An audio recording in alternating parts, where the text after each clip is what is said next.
제가 북한의 최선희가 지난번에 북한 내부에 문제가 생겼다. 그래서 김정은이가 유오 상태에 있는 걸로 보이고 김여정이가 지금 구금되어 있고 담화로만 나오고 있다. 그리고 북한의 이 최용해 또한 실질적인 실력자가 돼야 되는데 두 사람한테 문제가 있다면 이 최고인민회의 상임위원장인 최용해도 지금 문제가 있어서 구금되어 있다. 그리고 그의 사촌인 최선희도 지금 외무성의 실질적인 지금 2인자이자 실세인데 안 보인다 이랬습니다. 근데 문재인이 지난 토요일 날 박지원을 국정원장에 앉히면서 대북 성과를 내려고 지금 승부수를 던졌죠. 자, 이인영을 통일부 장관, 그리고 서훈을 안보실장에 앉히고 임종석, 그리고 정의용, 그리고 문정인을 세 사람을 특보로 하고 이래서 풀로 아마 자기들을 지금 대북관계에서 가동할 수 있는 사람들을 다 동원했다. 자, 그래서 문이 지금 북한하고의 관계를 풀어보려고 결사적으로 노력하고 있는 상황에서 미국의 부장관이자 지금 대북정책 특별대표인 비건이 곧 방한을 하게 돼 있는데 최선희가 어제 담화를 냈습니다. 자, 엊그제 김정은이가 회의를 주최하면서 그 회의에서 코로나만 이야기를 했다. 그리고 다른 이야기는 하지 않았다 하는 사진 하나가 나왔습니다. 근데 그게 과연 정말인가에 대해서 저는 의문을 가지고 있고요. 또 최선희가 갑자기 사진 한 장 없이 지금 담화를 발표해서 미국과는 마주 앉을 필요가 없다고 지금 어제 이야기를 했습니다. 최선희가 미국과 마주 앉을 필요가 없다고 4일 이야기를 했습니다. 자, 최선희가 이 말을 한 타이밍, 자, 그거는 7일부터 9일까지 비건이 방한하기로 되어 있는 그 타이밍에 북미 대화를 정치적 위기를 타개하려는 도구로 여기고 있는 미국과 마주 앉을 필요가 없다라고 이야기를 했습니다. 미국 내부에서는요, 트럼프가 지금 정치적으로 굉장히 어렵고 또 지지율에서 코너에 몰려 있다 보니까 트럼프가 북한과의 딜을 시도하기 위해 다시 정상회담을 하든지 아니면 이 빅딜이 아닌 스몰딜을 하지 않을까 이렇게 추정이 되고 있었습니다. 자, 그러던 찰나에 북한이 이런 식으로 미북 대화를 정치적 도구로 여기고 그 다음에 남북 정상회담에 대해서조차도 아연함을 금할 수 없다라고 이렇게 최선희 이름으로 상을 거듭 차버린 겁니다.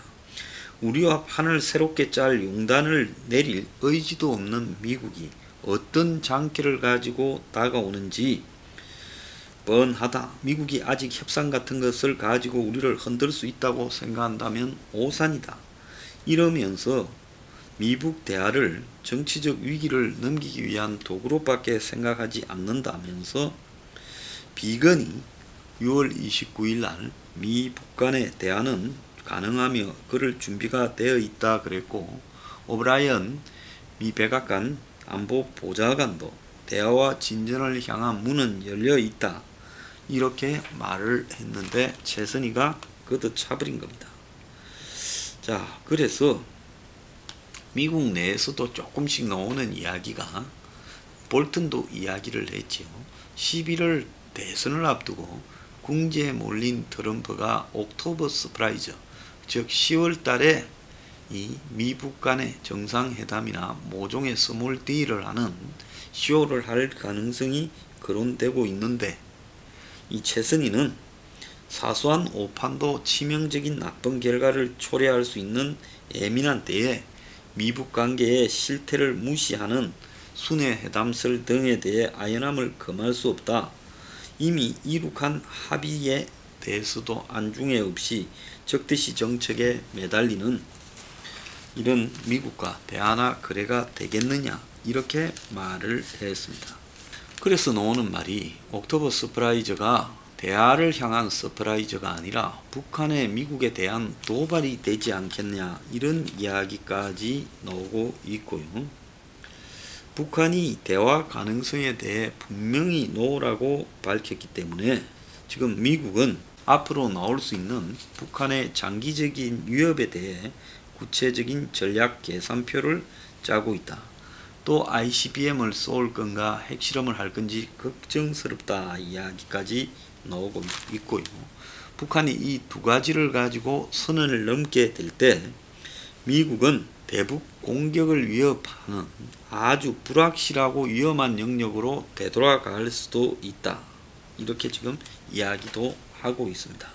최선희가 담화에서 우리 생각을 하지 않고 섣부르게 중재 의사를 표명하는 사람이 있다고 문재인을 비난을 했습니다. 자, 미국만큼이나 한국에 대해서도 지금 비난을 하고 있는데 입 다물고 잠자코 있으라, 이런 지금 이야기를 한 거다 볼 수 있습니다.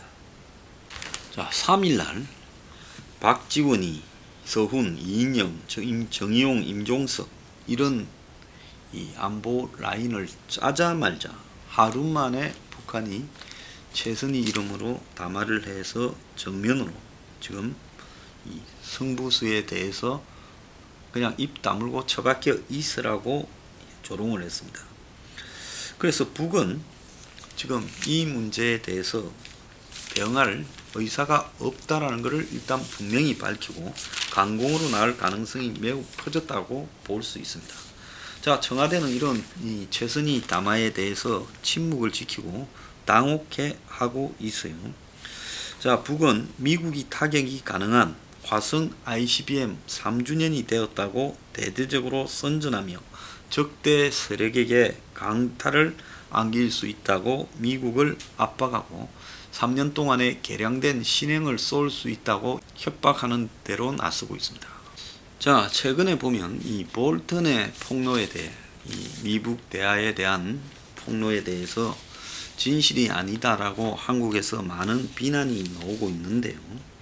이 부분과 관련해서 마이클 그린 CSIS의 선임 부소장이 입장을 밝혔는데, 과장은 있을 수 있지만은 거짓이라고는 볼 수 없다. 그리고 이 시기에 이런 회고록을 낸 것은 잘못됐다. 이렇게 언급을 했습니다. 자, 볼턴은 이 모든 외교적 대혼란이 한국의 창조물이라며 문재인이 김정은이 비핵화를 완전히 약속을 했고 신뢰할 수 있다라고 트럼프한테 말을 했고, 자기는 이 말에 대해 반대했는데 트럼프는 받아들였다. 자, 이 부분이 사실을 왜곡한 것이냐 아니냐라는 부분에 대해서 지금 여러 가지 논란이 있지만은 이것이 한국의 문재인의 능력을 자랑하는 핵심이었는데, 볼턴이 이 부분을 지금 창조물이라고 이야기를 한 것은 과장은 있을 수 있지만은 문이 내부에서도 전문가들이 만나보면 90%가 김정은이 비핵화 의지가 없다고 하는데, 공식적이나 사적인 부분에서 문이나 문의 참모들은 다 비핵화 의지가 있다고 했다는 것. 또 트럼프가 지금 북한의 비핵화보다 김정은과 비무장지대에서 사진을 찍는 일에 더 집중했다. 그래서 그가 일본과 한국을 위협하는 중거리 미사일은 미국에는 안 날라오니까 무관심했다라는 것도 사실상 틀린 말은 아니다. 하노이에서 일은 어떻게 봐야 되냐? 볼턴 주장대로 트럼프가 실제로 고은 변호사 청문회 때문에 심란해진 나머지 회담 장애를 나왔는지는 확인하기는 어렵겠지만은 어쨌든 신빙성 있는 설명은 하노이 회담을 앞두고 볼턴을 비롯한 미국 국가안보팀 전체가 나서서 트럼프를 싱가포르 정상회담 때보다 더 적절하게 준비를 시켰고, 북한은 실무자급 회담에서 사전회담에서 세부적인 협상 내용을 말하기를 꺼렸고, 볼턴 주장대로 트럼프가 실제로 고은 변호사 청문회 때문에 심란해진 나머지 회담장에 나왔는지는 확인하기는 어렵겠지만은 어쨌든 신빙성 있는 설명은 하노이 회담을 앞두고 볼턴을 비롯한 미국 국가안보팀 전체가 나서서 트럼프를 싱가포르 정상회담 때보다 더 적절하게 준비를 시켰고, 북한은 실무자급 회담에서 사전회담에서 세부적인 협상 내용을 말하기를 꺼렸고, 대신 하노이 정상회담에서 트럼프와 직접 김정은이가 거래를 하려 했고, 결국 영변 핵시설 하나만 가지고 자기들을 대한 제재를 풀어달라고 허황한 협상안을 제시를 했고, 이런 함정은 이미 미국 측에서 트럼프에게 확실히 그렇게 하면 무조건 깨야 된다고 주지시켰고, 미국은 사전 준비를 철저히 했고, 북한은 미국 전문가들을 피해서 트럼프라는 사람의 개성에 의존해서 협상을 타결시키려 했는데 통하지 않았다. 그래서 볼턴이 약간의 뻥은 쳤을지 몰라도, 또는 지나치게 단순화해서 과정들의 복잡한 일을 축소시켰을 설명했을지는 몰라도 적어도 거짓말은 하지 않았다. 자, 그가 이 폭로한 내용은 잘못된 거지만 볼턴이 했던 중요한 이야기들은 대체로 다 맞았다는 겁니다. 자, 그런데 문제는 지금 볼턴의 이 회고록에서 보듯이 저렇게 실패한 정책을 그대로 더 열심히 또 답습할 수 있는 당사자, 즉 박지원 하면 대북 송금의 책임자잖아요. 그러니까 김대중의 6.15 정상회담, 그 6.15 정상회담에서 대북 송금이 있었다. 그게 뭐 3.5억 달러인지 4.5억 달러인지 논란이 많습니다.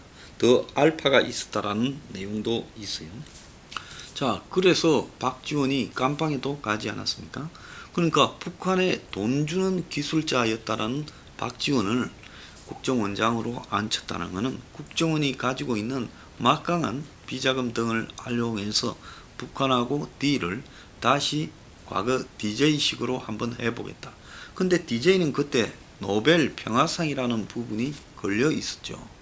그렇기 때문에 그런 부분에 지금 박지원을 활용해서 대북 거래를 했다, 이렇게 볼 수도 있지만은, 지금 결국은 DJ의 6.15 정상회담조차도 현재 북한이 핵이나 ICBM을 가지게 된 상황에서 보면 개성공단조차도 다 헛일이었다는 게 입증이 되었지 않습니까? 그렇다면 이런 실패한 대북 정책을 과거에 그 스타트를 열었던 박지원을 데려와서 국정원장으로 앉히면서 또 밀고 가려고 한다. 그러니까 문재인식의 대북 거래 라인이 지금 한계가 있다고 보고, 북한에 돈을 준 바 있는 박지원을 데려와서 앉혀서 북한하고 더 은밀한 라인을 만들겠다. 지금 그 부분인데요. 북한이 이미 국제 정세를 꿰뚫고 있다는 겁니다. 즉 북한의 입장에서 봤을 때는 미국의 허락 없이 한국이 물밑으로 거래할 수 있는 것은 한계가 있다. 그럼 이런 한국의 물밑 거래로 우리가 얻어봤자 그거 아무것도 아니다. 그 정도는 중국이 이미 다 해주고 있다. 그렇다면 여기서 중요한 것은 미국하고 딜을 쳐서 끝내는 것이 핵심이다. 그래서 당분간 한국에 대해서는 뭐 바뀌거나 말거나 저거 계산이지 우리는 상종을 할 필요가 없다. 이게 지금 북한의 계산이라는 겁니다. 그래서 북이 앞으로 미국에 대한 도발을 예고해 놓고 있는 것으로 보이는데요.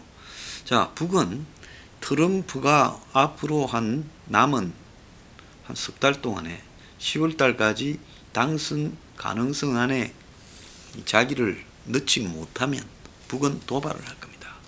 그런데 트럼프가 당선 가능성 안에 자신을 던져 넣게 되면 북은 트럼프하고 딜을 통해서 트럼프를 띄워주고 많은 걸 얻어내려고 시도를 하겠죠. 어느 쪽으로 가든 북은 지금 도발하겠다라고 예고해놓고 미국과 한국을 벼랑 끝으로 몰아놓고 막판에 거기서 협상을 성사시키든 깜짝 쇼로, 아니면 지금 미국의 새 대통령이 당선될 때까지도 계속 강공으로 나가서 미국의 바이든과 딜을 치려고 시도할 거다 이렇게 보입니다. 자, 바이든이 이 북한이나 남한에 불리하다라는 것은 문 정인이조차도 이야기를 했어요. 그러니까 바이든은 아마 북과 대화를 하려고 나오지 않을 것이다. 바이든이 되면 남북 관계에 부정적이라고 문 정인도 이야기한 바가 있습니다.